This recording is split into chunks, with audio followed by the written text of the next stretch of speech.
जब कोई सोता है,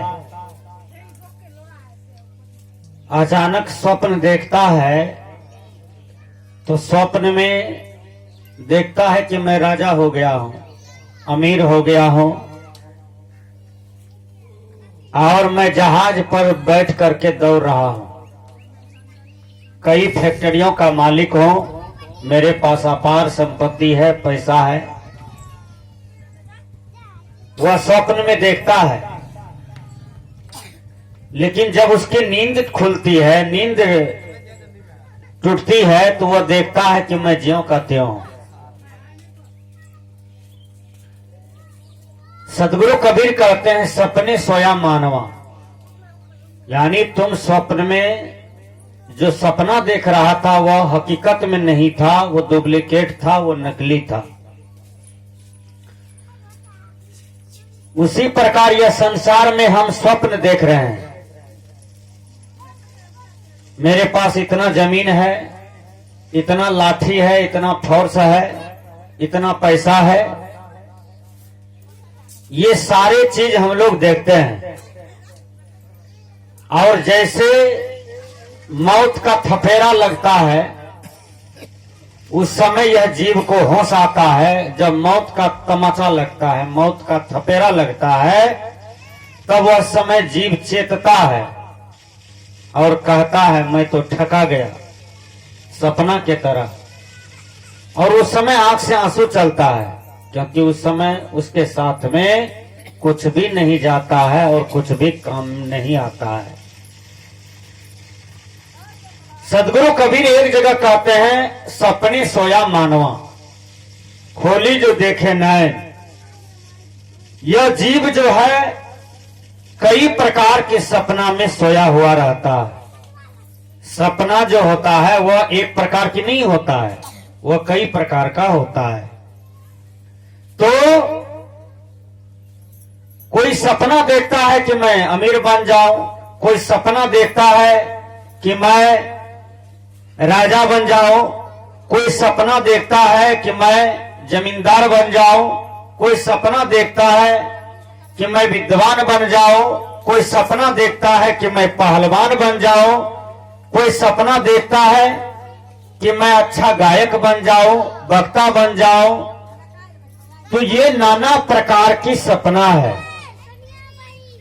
और जब आप कुछ बन भी जाते हैं तो वो जड़ है, वो छूट जाएगा, वो आपके साथ में हमेशा एक रस नहीं रहता है, वह छूट जाता है। इसलिए सदगुरु कबीर कहते हैं कि तुम स्वप्न देखना छोड़ दो, हे मानव, अपने जीवन का कल्याण करो, अपने जीवन का निवेद करो, अपने जीवन को समझो कि मैं दुनिया में क्यों आया हूं, किस लिए आया हूं और यहां से क्या लेकर के जाऊंगा।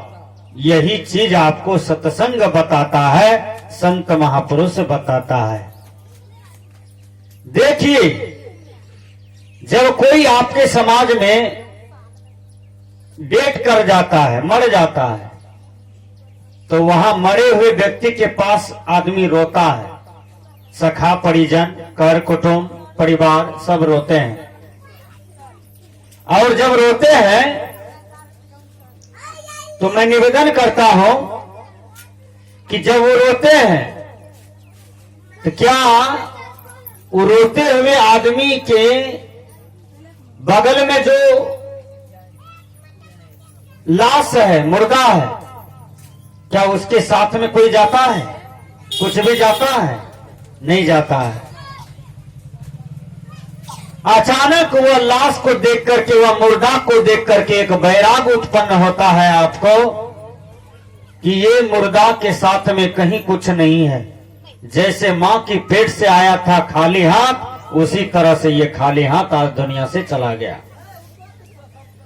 कोई भी बच्चा जो जन्म लेता है वह कपड़ा पहनते हुए आता है, कोनो कपड़ा। और जब दुनिया से वही बच्चा जवान होकर के, बूढ़ा होकर के 100 बरस के बाद मरने लगता है, तो क्या हुआ? कुछ लेकर के है साथ में? शरीर में कपड़ा आप पहनाते हैं, क्या उसके शरीर में कपड़ा भी जाता है? नहीं जाता है। शरीर में कपड़ा आप पहनाते हैं, लेकिन वो हमेशा नग्न ही रहता है। विचार कीजिए। इसलिए संत महापुरुष कहते हैं कि भाई चेतो, जो जीवन में आज हो वो जीवन क्षणिक है, वो जीवन एक रस नहीं रहेगा। और जब तक जीवन में हो, शरीर में बल है, ताकत है, शक्ति है, इधर देखिए, तो तब तक तुम अच्छे कर्म करो, अच्छा पुरुषार्थ करो, अच्छा परमार्थ करो, जिससे कि तुम्हारे जीवन का कल्याण हो जाए। ये मानव शरीर पाए हैं तो कुछ कर लीजिए। देखिए, महात्मा गांधी गांव में जो लोग गंदा कर देते हैं, बहुत आदमी को देखे होंगे गांव में गंदा कर देते हैं। द्वार के बगल में बच्चे सबको लेटरिंग करा देते हैं और वो लेटरिंग पड़ा रह जाता है। कुदाल से फेंक देना चाहिए सुदूर क्षेत्र में। आपके पास छोटे छोटे बच्चे हैं, वह बच्चा को संस्कारी कैसे बनाएंगे आप? बच्चा कुत्ता के बच्चा के साथ में खेलता है, बिल्ली के साथ में खेलता है। आपका बच्चा जो है मुसवा चिचवा के साथ में खेलता है। आपका बच्चा पक्षी पशु के साथ में खेलता है। जो बच्चा के हाथ में कॉपी कलम चाहिए, जो बच्चा को एक अध्यापक चाहिए, अध्यापिका चाहिए, जो बच्चा को पढ़ना लिखना चाहिए, वो कुत्ता के बच्चा के साथ में खेलता है, बिलार बच्चा के साथ में खेलता है, गाय माल के बच्चा के साथ में खेलता है। वो बच्चा क्या बनेगा? कुछ बनेगा? नहीं बन पाएगा। इसलिए कम ही बच्चा को हम जन्म दें, लेकिन उसके जीवन में शिक्षा दें, उसके जीवन में अच्छा दीक्षा दें, ताकि वह बच्चा कल समाज का कुछ होनहार व्यक्ति बन सके, कुछ समाज राष्ट्र को दे सके। तो मैंने कहा महात्मा गांधी गांव से कचरा फेंकते थे। कुछ लोग देखते थे कि महात्मा गांधी गांव का कचरा फेंक रहे हैं, जैसे हम लोग कचरा करते हैं समाज में, तो कई प्रकार के कचरा होता है।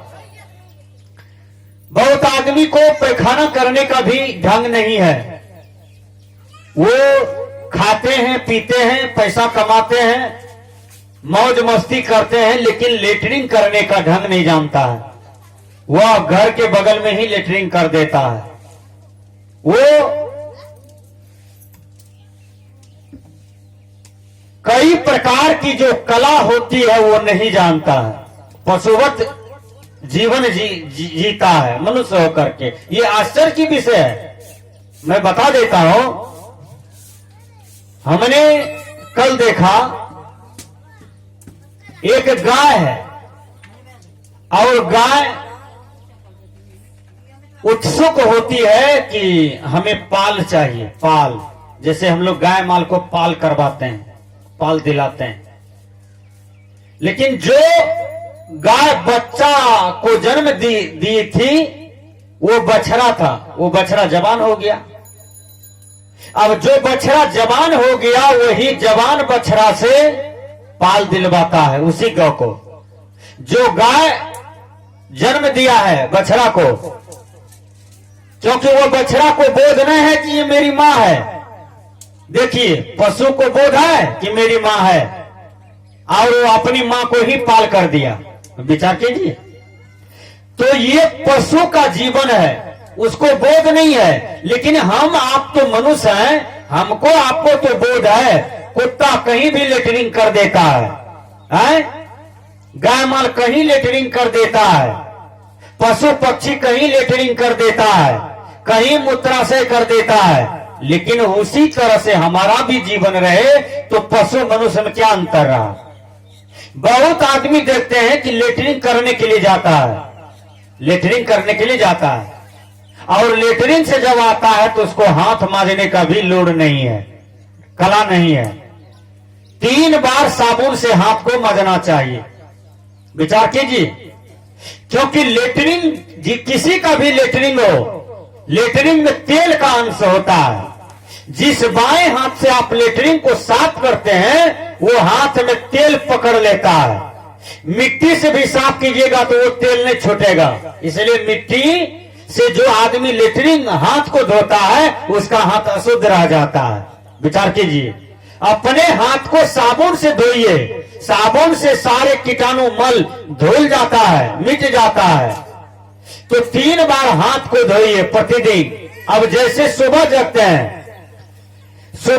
हैं तो सबसे पहले आंख को धोना चाहिए, सारे इंद्रियों को धोना चाहिए, स्नान कर लेना चाहिए बन सके तो, नहीं तो 12 बजे के अंदर में आप स्नान जिस समय कर लें, सुबह में यदि कर लें तो और फायदा, लेकिन यदि 12 बजे के अंदर में हम कर लेते हैं तो वह स्नान लाभकारी होता है, हित में होता है, वह स्नान फायदा कारक होता है। 12 बजे के बाद जो भी स्नान होता है वह आसुरी स्नान होता है। इसलिए 12 बजे के बाद कोई भी स्नान जो हो रहा है वह आसुरी स्नान होता है, यह स्नान नहीं करना चाहिए। बहुत आदमी को हम देखे हैं नाखून बढ़ा करके रखते हैं, ये हाथ में नाखून रहता है, और नाखून जो है वो बहुत बड़ा आपके जीवन में गंदगी का पोटरी है। बाएं हाथ में आप नाखून रखे हैं, नाखून में काला काला दाग बैठा हुआ है। देखिए, ये मनुष्य को इतना भी दिमाग नहीं है कि नाखून है, नाखून में काला काला दाग बैठा हुआ है, वो क्या है? वो गंदगी है। और वो नाखून बड़ा बड़ा है। नाखून हर आदमी को 3 दिन पर 4 दिन पर काट लेना चाहिए। विचार कीजिएगा, कोई भी आदमी नाखून को 9 बढ़ा करके रखें, इससे बीमारी होता है, नाखून में मल होता है। बहुत से आदमी को हम देखे हैं अंगूठी पहनता है, अंगूठी लड़के लोग भी पहनते हैं, माता बहन लोग ज्यादा पहनती है। और एक लड़का को हम पूछते हैं, बाबू तुम अंगूठी क्यों पहने हो? तो वो कहता है कि ये शनि ग्रह काटता है, ये गुरुवार बृहस्पति ग्रह काटता है, तो ये ग्रह काटता है बाबा, पंडित जी दिया है। अरे बाबा, ग्रह किसे कहते हैं? आज तक हम लोग को ग्रह नहीं मिला। और मैं बता देता हूं ग्रह किसे कहता है। आपके बुरा कर्म ही ग्रह है, और कुछ ग्रह नहीं है। आप किसी लड़की को बलात्कार कर दीजिए, वो ग्रह है। किसी आदमी के बेटा को मुंडा काट डालिए, मर्डर कर दीजिए, वो आपके जीवन में ग्रह हो गया, वह कर्म। आप किसी का जमीन बेईमानी कर लीजिए, वह ग्रह हो गया है। आप किसी का गाय चोरी कर लीजिए, भैंस चोरी कर लीजिए, किसी के घर में घुस करके डकैती कर लीजिए, वह ग्रह है। और जो कहिएगा कि भगवान की ओर से कोई ग्रह होता है, देवी देवता की ओर से कोई ग्रह होता है, तो ये मिथ्या है सज्जनों। इस मिथ्या ज्ञान में, मिथ्या विद्या में नहीं पड़िएगा। आज पंडा लोग, नकली पंडा सब व्यवसाय में उतरे हैं, कुछ ना कुछ विद्या सीख करके वो आपके समाज के बीच आते हैं और नाना प्रकार के विषय, नाना प्रकार के बंधन, नाना प्रकार के प्रपंचायिक बात बता करके आपके जीवन को छलता है और आपको धोखा देता है। विचार कीजिए, मैं एक सच्ची घटना बता देता हूं। कोई भी पंडा जो ठगने वाला पंडा है, चाहे वो साधु वेश में हो कि ब्राह्मण वेश में हो कि पंडित वेश में हो, जो ठगने वाला पंडित होता है, बोलिए, वो किसी आईएएस अफसर के दरवाजा पर जाएगा? जो पूछता हो जवाब दीजिए। जो पढ़ा लिखा है, जो परिवार शिक्षित है, उसके यहां नहीं जाएगा, इसलिए कि वहां सब बुद्धिमान है। वहां पंडित जी का कोई भी चारा नहीं चलेगा। जाता है कहां? जहां मूर्ख सब लोग ज्यादा है, जिसको वो ठग लेगा। और हमारा माय दाय तो ठगाने में बहुत बिहर है। नेपाल बॉर्डर में मैं 10 साल पहले की घटना कह रहा हूं। एक पंडा आया और 2 पंडा था, दोनों पंडा भर दिन इधर उधर किया और एक महिला के यहां रह गया। उसका पति बाहर में था। महिला को कहा कि रात में पूजा कीजिए, आपको इतना सोना बना के दे देंगे, इस टोला में सबसे अमीर हो जाइएगा। मूर्ख थी, सोचा पंडित जी है, इसमें शक्ति है, कहीं सोना 5-10 किलो दिया तो हम बहुत अमीर हो जाएंगे। वो किया बीज बर्तन बहुत था, पूजा के वक्त में निकलवा लिया। कल के तोरा जितने टका छ सब राखी ध, जितना गहना जेवर छ सब रख द। पंडित जी ने कहा मंत्र पढ़िए आप। महिला को, बाल बच्चा छोटा छोटा था, सो गया। सास ससुर बूढ़ा बूढ़ी था, कोई मचान पर घोलटल है, कोई खटिया पर घोलटल है। सास ससुर भी अंगड़ाइल था। पुतों को का पूजा पर बैठा दिया, का जितना सोना है आगे में रखिए, जितना पैसा है एक भी छिपाइएगा नहीं, छिपाइएगा तो सोना नहीं बनेगा। देखिए पैसा भी रखवा लिया सामने में, जितना बर्तन है सब रखवा लिया, और मंत्र जो सो अकर बकर बोल रहा है। का तुम भी बोलो। जब 11 रात बज गया, 12 रात बज गया तो महिला को नींद आने लगी। महिला झूमने लगी। महिला नींद से गिर गई, औंघा गई, सो गई। और वो दोनों पंडा किया 100 टका सब गहना जेवर बर्तन को बांधा, बस लेकर के भाग गया। यही पूजा है। देखिए तो आप लोग ठगाते हैं भैया। कबीर साहब ने कहा कौन ठगवा नगरिया लूटल हो, कौन ठगवा नगरिया लूटल हो। आप बता देते हैं कैसा कैसा ठग आपके समाज में आता है। रावण भी सीता मैया को ठगने के लिए आया था। रावण तो कौन सा वेश में आया था? साधु वेश में आया था ना रावण। तो साधु का वेश लिया, चंदन टिक्का लगाया, कमंडल लिया, कपड़ा पहना बाबाजी वाला। अब तब सीता मैया को कहा माता भिक्षाम देहि, माता भिक्षाम देहि। जनक जी सीता जी को बोले थे कुमारे में कि बेटी तुम्हारे दरवाजे पर कोई साधु महात्मा आ जाएंगे, कोई संत मुनि आ जाएंगे, तो तुम उसको भिक्षा देना। क्यों? मेरी आज्ञा है, तुम इस आज्ञा का तिरस्कार नहीं करना बेटी। तो बाबूजी की बात को पालन करने के लिए सीता भिक्षाटन करने के लिए चली जाती है। लेकिन लक्ष्मण जी भी 3 डिगार दे दिया कि भाभी ये डिगार को आप किसी भी स्थिति परिस्थिति आपके सामने में आ जाए, लेकिन ये डिगार को आप, ये रेखा को आप नहीं पार कीजिएगा।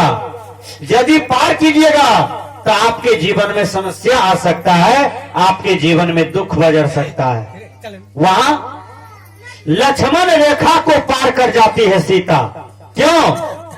जनक जी का आशीर्वाद था कि बेटी तुम साधु को भिक्षा देना, चाहे वो कैसा हो साधु हो, लेकिन भिक्षा देना। इसलिए रावण को भिक्षा देने के लिए चला गया। सीता मैया ठगाया कि नहीं? बोलिए। तो पंडित का वेश, साधु का वेश में बहुत गलत आदमी घूम रहे हैं, जो पैसा ठग रहे हैं, समाज को छल रहे हैं, समाज को बर्बाद कर रहे हैं, समाज को लूट रहे हैं, और आपको रफ्फू चप्पू पढ़ा करके आप भोले भाले हैं, सीधे साधे हैं, आप ठगे हुए चले जाते हैं। मैं और बता देता हूं, एक चरचक्का वाला आता है समाज में, इधर भी आता है, और उसमें एक गूंगा हो जाता है। 5-6 साधु रहता है, उसमें गूंगा हो जाता है।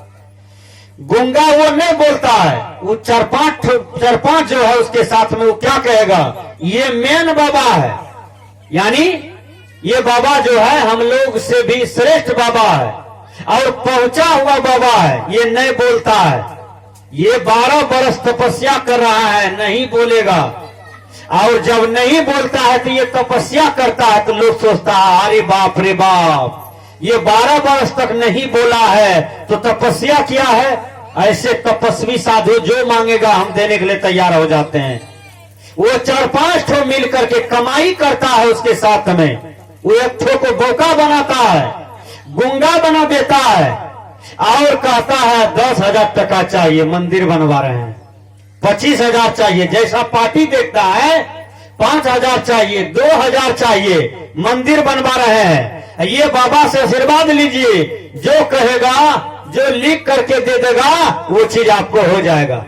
ये सब भी ठग आपके समाज में घूमता है, इसलिए इसके चक्कर में भी आप नहीं पड़िए। मैं निवेदन करता हूं, सदगुरु कबीर कहते हैं, कौन ठगवा नगरिया लूटल हो, कौन ठगवा नगरिया लूटल हो। एक बात विचार कीजिए, आप किसी का जमीन ठग लीजिए, पैसा ठग लीजिए, रुपया ठग लीजिए, इज्जत ठग लीजिए, आप किसी का कुछ कोई वस्तु ठग लीजिए, लेकिन जिस दिन आप पकड़ाए चले जाते हैं, उस दिन आपका मटुक गिर जाता है, आपका इज्जत प्रतिष्ठा खत्म हो जाता है। और मनुष्य को ऐसा कर्म नहीं करना चाहिए जिससे कि हमारे इज्जत गिर जाए, हमारा प्रतिष्ठा गिर जाए, हमारा महत्व घट जाए। यह कर्म कभी नहीं करना चाहिए। आपको कमाना है, खाना है, धरती पर बाल बच्चे की रक्षा करना है, और आपको ध्यान साधना करके अपने आप का कल्याण कर लेना है। ये सबसे बड़ी बहादुरी है। मैंने कहा, सपने सोया मानवा, खोली जो देखे नैन, जीव परा बहु लोट में, ना कछो लेनन देन। यह जीव जो है बहुत दिन से, सदियों से विषय में सोया हुआ है, संसार में भूला हुआ है, माया में भूला हुआ है, एकदम लोट पोट रहा है।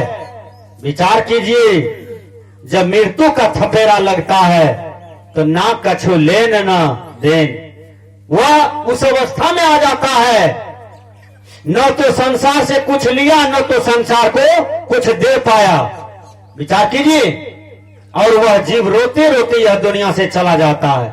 गुरुवर कबीर कहते हैं, सपने सोया मानवा, खोली जो देखे नैन, जीव परा बहु लोट में, ना कछो लेन न देन। हमारे कहने का भाव है। अब आइए मैं निवेदन करता हूं, सदगुरु कबीर कहते हैं, भंवर विलंबे बाग में बहु फूलन की बास,